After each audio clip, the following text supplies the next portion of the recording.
Exams used to cause stomach cramping anxiety in me. Like back in high school, I remember just lying flat on the desk, feeling like my insides were about to explode and trying to solve a math problem. And my anxiety wasn't just due to exams. I had anxiety driving. I always felt like I'm not going to be able to park, or that my judgment wasn't right and I'm going to hit another car and all hell is going to break loose. Social scenarios too were nightmares, especially those that involved the opposite gender. I always felt like everyone was watching me. Everyone was thinking what a loser I am and all my flaws were on full display. I just felt really on edge and almost unable to use my rational thinking mind when I was in such situations. Fast forward to today and I do not even recall the last time I felt anxious or scared. I could now start conversations with total strangers. I could address a gathering, get in the ring and spar 10 rounds. I'm now able to do things that would have previously left me paralyzed with fear. So what exactly did I do to cause this transformation, and how you too can transform yourself? What I realized about myself that I had begun to avoid tasks that made me feel anxious or stressed. And yeah, that probably worked in the short duration, but it made the problem a lot worse in the long duration. Your body releases a hormone called cortisol whenever you are stressed.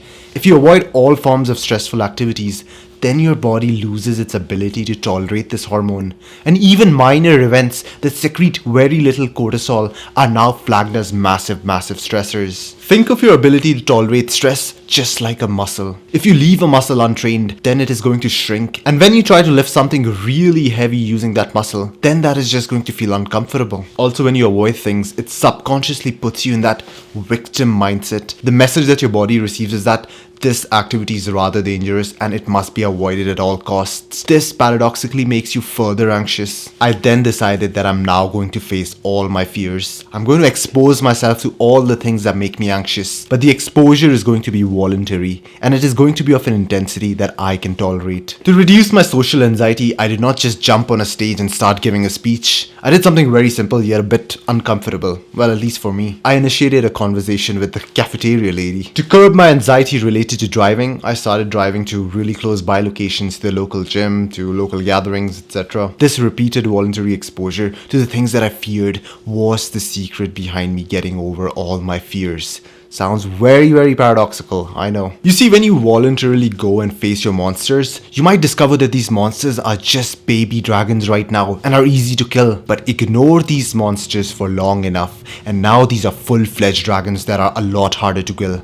And this time they will come to your village at a time when you're not prepared. Fight the dragon in its lair before it comes to your village. For those of you who are new here, my name is Jibreal Khan. I help men become the most productive versions of themselves and get rid of all their addictions to instant gratification. If you would like to have a one-on-one meeting with me, then check out the link in the description. While I was on this journey of overcoming all these specific fears, I started doing other healthy habits such as cold showers, fasting, and kickboxing. I realized that voluntarily doing things that make you uncomfortable not only allows you to overcome that specific thing, but it improves your stress tolerance to all other things. It's like your baseline level of stress tolerance for all things has been lifted. Previously, when I used to spar, I used to get extremely nervous and jittery. I realized that ever since I started performing cold showers, I actually felt a lot more calm and composed when sparring. Now, these activities, at least on paper, may appear to be two very distinct activities, but the massive quantities of stress hormones released during cold showers trained my nervous system to better deal with stress overall,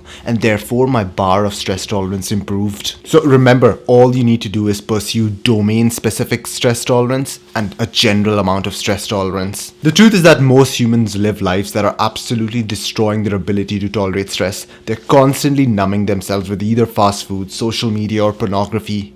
Make sure that you watch this video in order to break free from these habits and massively level up your stress tolerance.